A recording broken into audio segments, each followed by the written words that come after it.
Welcome back, friends. We're so glad you came back again for another episode of your weekly roar. My name's Dustin, and Brandon is on here with me. We're going to be going through today the ROAR White Paper 2026. So, some of you guys know we've got a number of white papers that are out there, different requirements of the market, and different groups, whether it was listing services or platforms, required us to give certain definition to things we had developed and done. But officially, we've never done an entire heartbeat white paper of ROAR. Like, we're talking about philosophy, values, mission, really digging into the why, the what, and the how. And so we've spent a lot of time digging into this for the last months. And as the executive team has come together, we have formalized our white paper. We're putting it out publicly for all of the ROAR ecosystem. What this does is builds a great foundation and frames our future in a way that's easily understandable. And folks that are joining us for this today, I think you're going to be kind of awakened in the process and find yourself here. So if you've accidentally come across this podcast, this is a little more formal than the way we do it. We're usually back and forth, but today Brandon and I are going to go through the white paper very directly using the language that's there. There will be a number of things we read. And over the next weeks, we will dig into more of what's going on with each of these points as we reveal big news across the ROAR ecosystem. We've been very slow to talk about big news this year. And that's because we want to get this right first. It's foundational. And then move from there into this next season where we formalize a lot of what ROAR is and what ROAR's accomplished that you don't know about yet, which is exciting. So, Brandon, if you could just lead us off, let's do this. Let's do it. So the ROAR White Paper 2026, Self-Sovereignty, Truth, and the Architecture of a Free Digital Civilization, right? The internet promised freedom. Instead, it delivered convenience at the cost of ownership, truth, and autonomy. Power consolidated, identity became revocable, history became editable, participation became extractive. ROAR exists to reverse this trajectory. This white paper defines the cultural, philosophical, and technical foundations of the ROAR ecosystem. It is not a product specification alone, but a declaration of principles, incentives, and architecture designed to support a sovereign digital civilization, one that can persist beyond platforms, companies, and political cycles. The ROAR mission. Every technological era encodes its values into infrastructure. Web 2 encoded convenience, speed, and scale while quietly centralizing power. Platforms became gatekeepers of finance, identity, speech, and historical record. Users became tenants inside systems they helped create but could never own. ROAR is a response to this imbalance. ROAR is not designed to replace one platform with another. It's designed to replace dependency with sovereignty. The mission of ROAR is to 1. Restore ownership to individuals. 2. Anchor truth in verifiable systems. 3. Reward value creation over extraction. 4. Build infrastructure that cannot be erased, captured, or rewritten. The tenets of Web3 and the ROAR philosophy. Web3 is not defined by blockchains alone. It is defined by who holds the power and control. ROAR embraces Web3 because it enables systems where authority is distributed, participation is voluntary, and truth is verifiable. Self-sovereignty is the right and ability to exist digitally without requiring permission from others. This is important. Financial sovereignty. In sovereign systems, individuals, 1, custody their own assets, they opt into financial relationships, and they exit systems without penalty. Our implementation, non-custodial wallets, permissionless staking and liquidity, smart contracts as enforceable rule sets. Information sovereignty, data is not exhausted, it is identity. ROAR implementation then is minimal data capture, wallet-based authentication, and no incentive to harvest behavioral data. Identity sovereignty must be persistent, It is composable and non-revocable. Our implementation then, wallet native identity, NFTs as access, reputation, and signal, identity portability across applications, and then finally creative sovereignty. Creation without ownership is exploitation. So the way we implement that, NFTs as digital ownership primitives, on-chain royalty enforcement, and creator-aligned incentive models. Decentralization as continuity is super important too.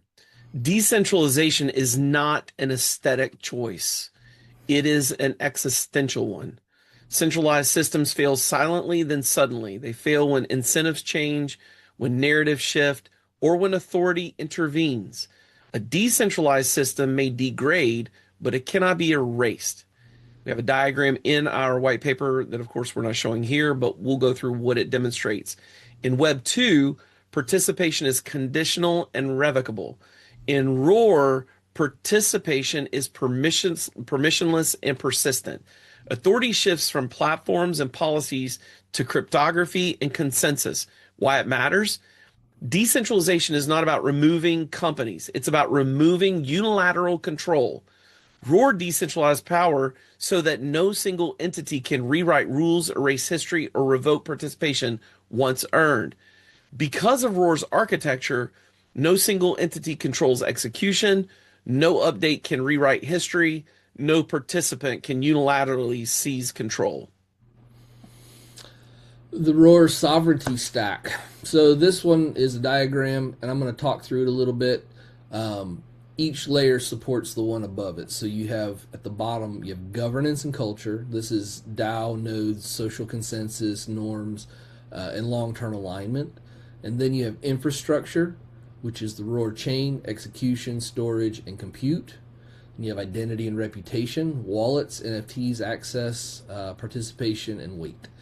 And then the final layer is the economic layer, which is token staking, liquidity, and incentives. And what this demonstrates is that governance preserves culture, infrastructure enforces rules, identity creates continuity, economics produces opportunity. And why does this matter? Most systems attempt governance first and culture last. But ROAR inverts this by anchoring culture as the foundation, framed by infrastructure and economics on top of it. This ensures that the system scales, its values do not dilute, they compound. Censorship resistance. Censorship rarely announces itself. It manifests as deplatforming, financial exclusion, and algorithmic invisibility. And that is powerful. Yeah. ROAR rejects systems where participation depends on ideological alignment or corporate approval.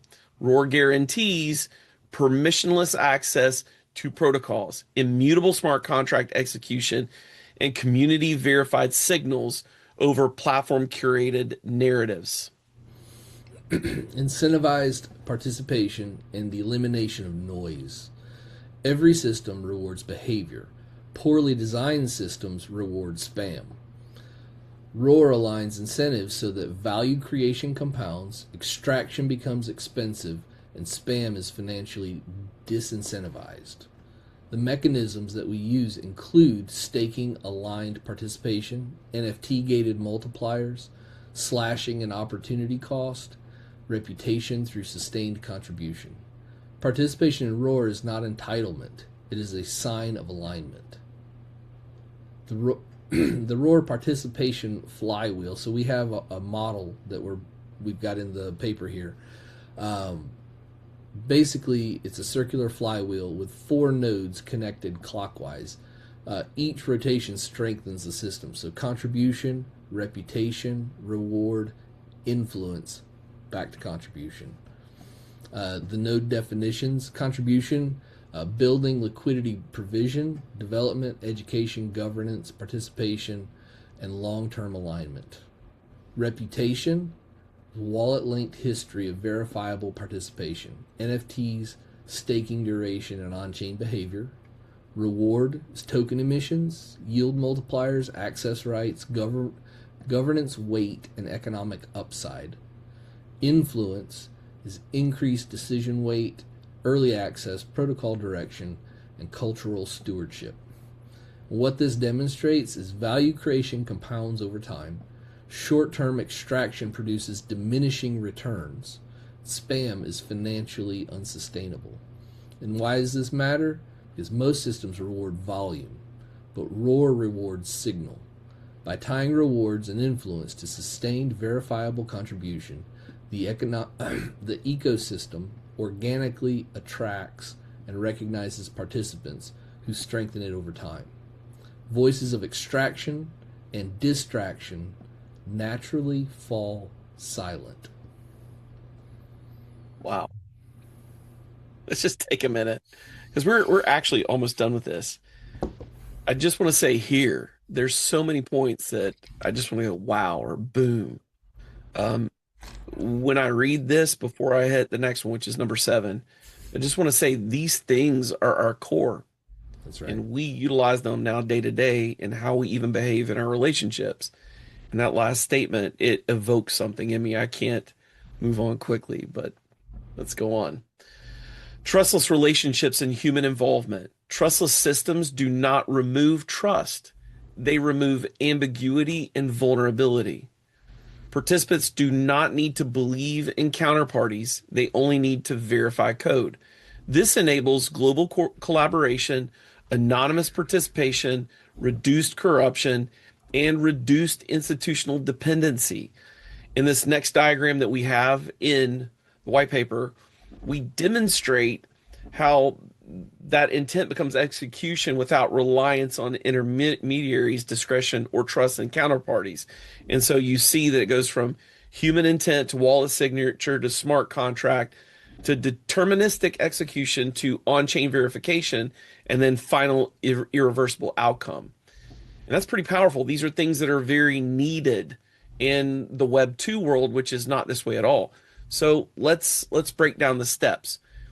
Human intent, a participant chooses to act, stake, trade, vote, deploy, or create. Wallet signature is the cryptographic proof of authorization without identity disclosure.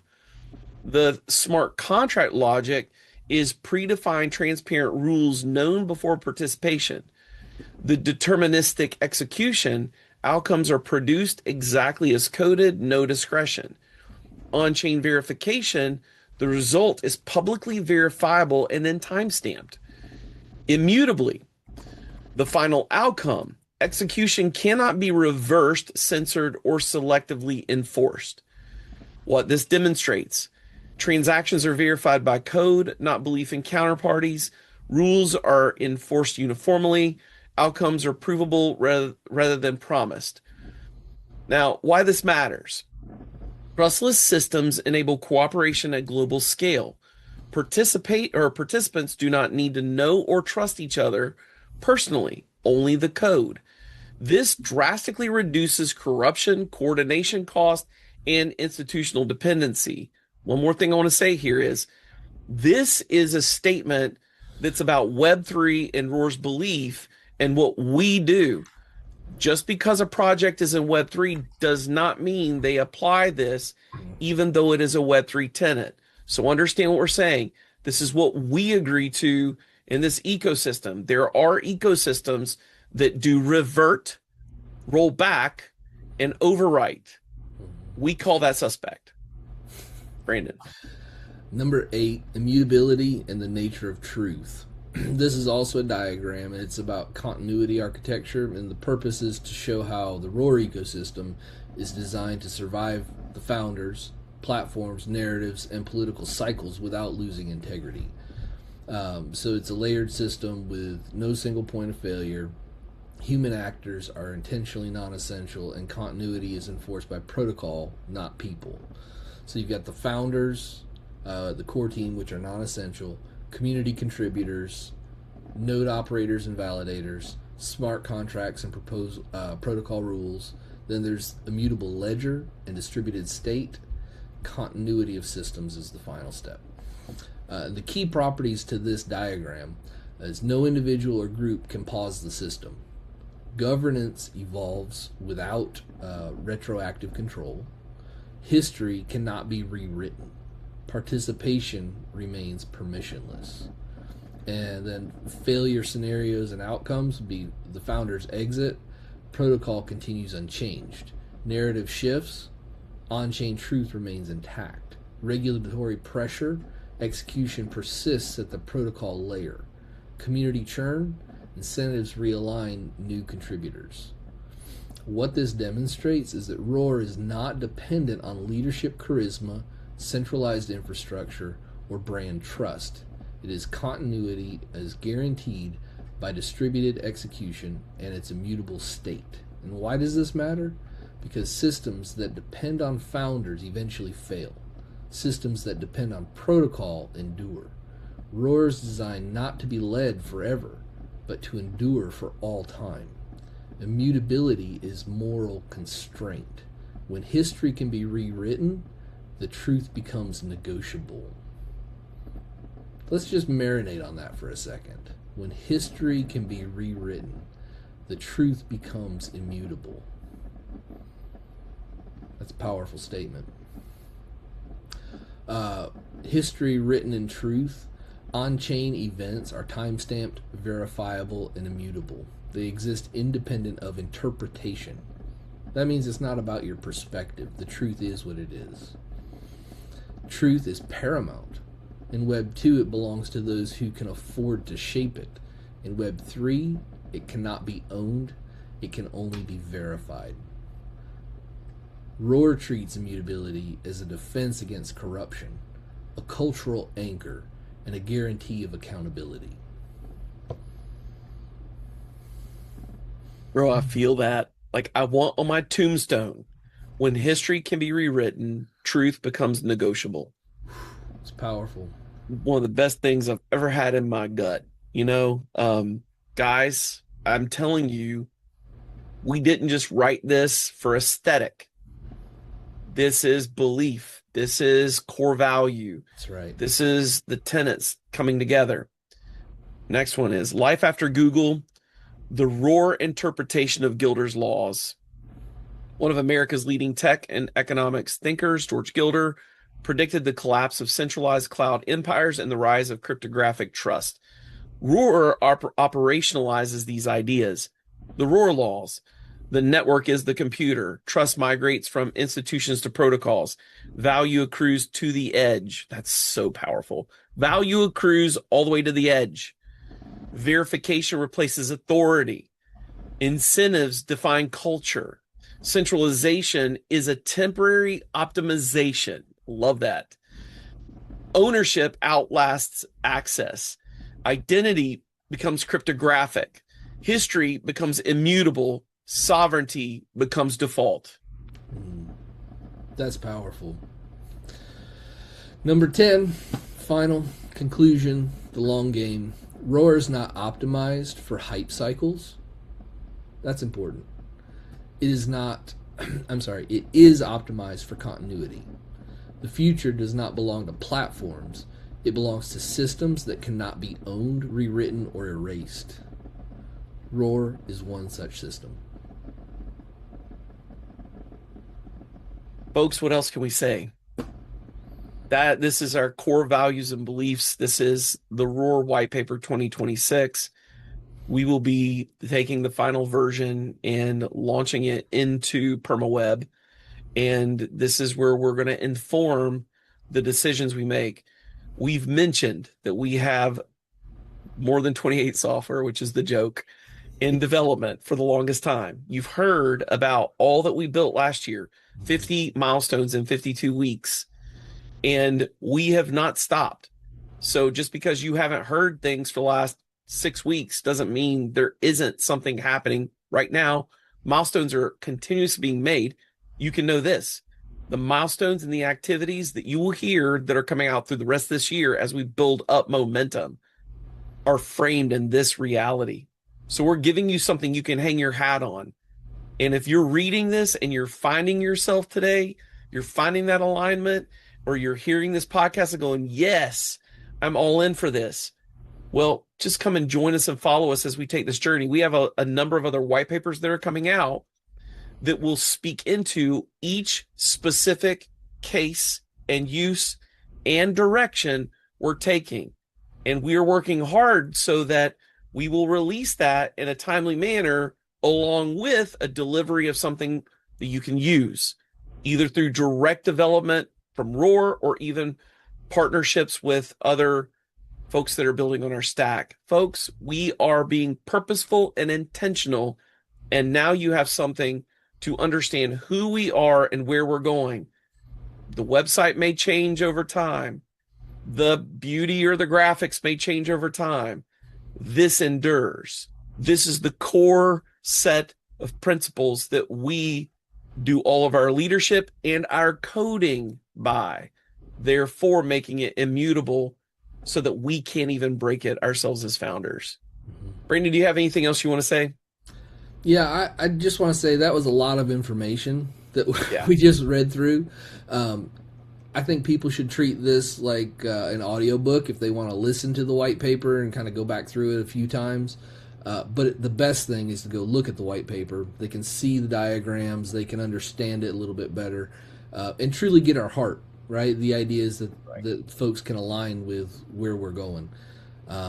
So yeah, just encouraging people to go actually look at the white paper, read through it, but treat this podcast like audiobook. Listen to it over and over if you need to. Go to our website at R0AR.io, roar.io, and find our link to our Mirror, now Paragraph blog. They changed names from Mirror to Paragraph. And you'll find our post for this white paper, as well as we will be putting it on our blog on the website itself as well. Folks, thank you guys for tuning in. Brandon, thanks for being on. It's a very different podcast today. We'll get back to some of our goofy, fun stuff later, but this one is necessary for where we're going and what we're doing heading in the future. And folks, get excited because we are intentional. There is intentionality coming every single day and week now. We appreciate you guys for joining us for the journey. Thanks for tuning into your weekly roar. We'll see you next week. Thanks, Brandon. Have a good one. Take care, everybody. We'll see y'all.